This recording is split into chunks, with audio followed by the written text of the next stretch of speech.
میرے نبی کریم صلی اللہ علیہ وسلم نے فرمایا دو گروہ ایسے ہیں کہ قیامت کے دن میری شفاعت میں ہر ایک کو اللہ تبارک و تعالیٰ کی بارگاہ میں جا کے اس کی سفارش کروں گا، اس کے لیے عرض کروں گا۔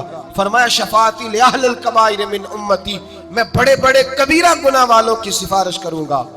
لیکن میرے مصطفیٰ کریم علیہ السلام نے فرمایا دو گروہ، دو جماعتیں، دو لوگ ایسے ہیں جن کی میں سفارش نہیں کروں گا، میری سفارش سے محروم رہیں گے۔ یا رسول اللہ صلی اللہ علیہ وسلم وہ کون سے ہیں؟ صحابہ کرام کی آنکھیں کھل گئیں، حیرت کے ساتھ کانپتے ہونٹوں سے، لرزتی آنکھوں سے دیکھنے لگے۔ محبوبہ وہ بد نصیب، وہ کوتاہ قسمت، وہ کون سے ایسے کم نصیب ہیں جو صبح قیامت آپ کی رحمت للعالمین سے بھی محروم رہیں گے، جنہیں کالی کملی کا سایہ بھی نصیب نہیں ہوگا، جنہیں آپ کی شفاعت قیامت میں بھی نہیں ملے گی، وہ بد نصیب کون سے ہیں؟ تو میرے مصطفیٰ کریم علیہ السلام کے صحابہ نے تڑپ کر پوچھا تو کریم نے فرمایا ایک وہ بادشاہ، وہ فرمانروا جسے اللہ تبارک و تعالیٰ نے اپنے فضل سے عزت دی، اللہ نے کسی مملکت کا سربراہ بنایا اور پھر وہ خائن ہو گیا، ظالم اور جابر ہو گیا، پھر وہ لوگوں کو لوٹنے لگا، پھر وہ غریبوں کا خون نچوڑ کے اپنی تجوریاں بھرنے لگا۔ صبح قیامت میرے مصطفیٰ کریم فرماتے میری شفاعت سے بھی محروم رہے گا۔ اور دوسرا میرے حبیب پاک علیہ السلام نے فرمایا میرا وہ امتی ہو، کلمہ پڑھنے والا ہو، لیکن اگر اللہ کی حدوں کو پامال کرتا ہے، اگر اللہ کی حدوں کو توڑتا ہے تو قیامت کے دن وہ میری شفاعت کا حقدار نہیں ہے۔ میں صبح قیامت اللہ کے حضور اس کی شفاعت نہیں، بلکہ بخاری مسلم میں حضرت عائشہ صدیقہ رضی اللہ تعالیٰ عنہ حضور کے اخلاق بیان کرتی ہیں۔ کیا بیان کرتی ہیں؟ نبی پاک کے، میری طرف دیکھیے، حضور کے اخلاق، یہ اخلاق بیان ہو رہے حضور کے، یہ بھی اخلاق ہے میرے نبی پاک کا، اخلاق بیان کرتی ہیں۔ کہتی ہیں نبی پاک علیہ السلام نے کبھی اپنے دست مبارک سے کسی کو مارا نہیں، کسی غلام کو، کسی عورت کو، کبھی نہیں، یہ اخلاق بیان ہو رہا ہے۔ فرماتے ہیں کبھی حضور نے کسی پر غصہ نہیں فرمایا۔ بخاری مسلم میں یہ بھی اخلاق کا حصہ ہے، یہ بھی اخلاق ہے، کبھی کسی پر غصہ نہیں فرمایا۔ لیکن جناب عائشہ فرماتی ہے اگر کوئی اللہ کی حد کو توڑ دیتا، اگر کوئی دین اسلام کے قانون کو پامال کرتا تو پھر میں مصطفیٰ کے چہرے پر جلال دیکھتی، پھر میں حضور کے لب و لہجے میں اس کے لیے سختی دیکھتی، پھر میں دیکھتی کہ حضور سید عالم صلی اللہ علیہ وسلم اس پر جلال فرماتے، اللہ کے محبوب اس سے ناراض ہوتے جو حدود اللہ کو پامال کرتا۔ میرے بھائیوں جاگو اور سمجھو اس پہلو کو، اپنے بچوں کا ماتھا چومنا بھی اخلاق ہے، اور اگر وہ دین کو توڑے تو ان کے منہ پہ تھپڑ مارنا بھی اخلاق ہے، اپنے بچوں پر ساری شفقتیں انڈیل دینا بھی اخلاق ہے، اور اگر وہ رسول اللہ کے دین کے باغی ہو جائے تو ان کے خلاف ڈنڈا اٹھانا بھی اخلاق ہے، پھر ان کو لتاڑنا بھی اخلاق ہے، پھر ان کو سختی کے ساتھ سنوارنا بھی اخلاق ہے۔ تو میٹھا بنا رہتا ہے، میٹھا بنا رہتا ہے ہر بات کے اندر، بیٹی بے پردہ رہے اور تو میٹھا بنا رہے، بیٹا شراب اور جوے کے اڈے پہ جائے اور تو میٹھا بنا رہے، تیرے گھر کے اندر شریعت اسلامیہ کا مذاق اڑایا جائے اور تو کہے میں اخلاق والا ہوتا ہوں۔ یہ نبی پاک کے اخلاق ہیں کہ حضور رحمت للعالمین ہیں۔ لیکن جناب عائشہ فرماتی ہیں اگر کوئی اللہ کی حد توڑ دیتا، اگر کوئی دین اسلام کی حدود کو پامال کرتا تو پھر میں تڑپ کے کہتی اعلیٰ حضرت فاضل بریلوی کی گویا زبان میں کہ غضب سے ان کے خدا بچائے، غضب سے ان کے، بولیے گا، غضب سے ان کے، غضب سے ان کے خدا بچائے کہ نور باری عتاب میں ہے۔ پھر میں جلال دیکھتی سید عالم۔ اللہ تبارک و تعالیٰ کی حدیں توڑنے سے بچیں، اللہ کے قانون کو چیلنج کرنے سے بچیں، بچیں اس چیز سے جس میں اللہ تبارک و تعالیٰ کا واضح حکم، نبی پاک کا واضح حکم ہو، ہمیں پتا ہو کہ یہ بات شریعت اسلامیہ میں جائز نہیں، لیکن اس کے باوجود اگر کوئی کر رہا۔ آج کئی ایسے گھرانے ہیں جن کو اللہ نے اپنے فضل سے جائیدادیں دی، اللہ تبارک و تعالیٰ نے زمیندار بنایا، ان کے بچے اگر کوئی گناہ کرتے ہیں تو کہتے ہیں شکر ہے تو بڑا ہو گیا ہے، تیری کو شکایت تو آئی ہے نا معاذ اللہ۔ وہ کہتے ہیں معاذ اللہ شراب و کباب کے اڈے اور وہاں آنا جانا تو ان بچوں کا شوق ہوتا ہے، یہ کام تو کرتے ہی رہتے۔ ڈرو اللہ تبارک و تعالیٰ، تم نے یہ بات نہیں کی